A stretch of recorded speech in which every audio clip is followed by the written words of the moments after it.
ಸಾಗಿಸುತ್ತಿದ್ದ ನಾಲ್ವರ ಬಂಧನ. ಅಕ್ರಮವಾಗಿ ಮಾರಾಟ ಮಾಡಲೆಂದು ಗಾಂಜಾ ಸಾಗಿಸುತ್ತಿದ್ದ 4 ಜನ ಆರೋಪಿಗಳನ್ನು ಬಂಧಿಸಿ 2.80 ರೂಪಾಯಿ ಮೌಲ್ಯದ ಗಾಂಜಾ ಜಪ್ತಿ ಮಾಡಿಕೊಂಡ ಘಟನೆ ತಾಲೂಕಿನ ಮನ್ನಳ್ಳಿ ಗಡಿಯಲ್ಲಿ ಜರುಗಿದೆ.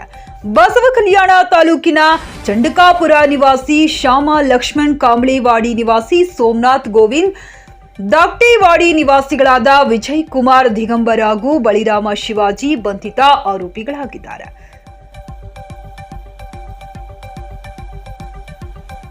ದಾಕ್ಟೇವಾಡಿ ಕಡೆಯಿಂದ ಚಂಡಕಾಪುರ ಗ್ರಾಮದ ಕಡೆಗೆ ಬೈಕ್ ಮೇಲೆ ಗಾಂಜಾ ಸಾಗಿಸುತ್ತಿದ್ದ ವೇಳೆ ತಾಲೂಕಿನ ಮನ್ನಳ್ಳಿ ಗಡಿಯಲ್ಲಿ ಸಿಪಿಐ ಕೃಷ್ಣಕುಮಾರ್ ಪಾಟೀಲ್ ಮಾರ್ಗದರ್ಶನದಲ್ಲಿ ಮಂಠಾಳ ಠಾಣೆ ಪಿಎಸ್ಐ ಸುವರ್ಣ ಮಲಶೆಟ್ಟಿ ನೇತೃತ್ವದಲ್ಲಿ ದಾಳಿ ನಡೆಸಿದ ಪೊಲೀಸರ ತಂಡ 4 ಆರೋಪಿಗಳನ್ನು ಬಂಧಿಸಿ ಜೈಲಿಗೆ ಕಳಿಸುವಲ್ಲಿ ಯಶಸ್ವಿಯಾಗಿದೆ.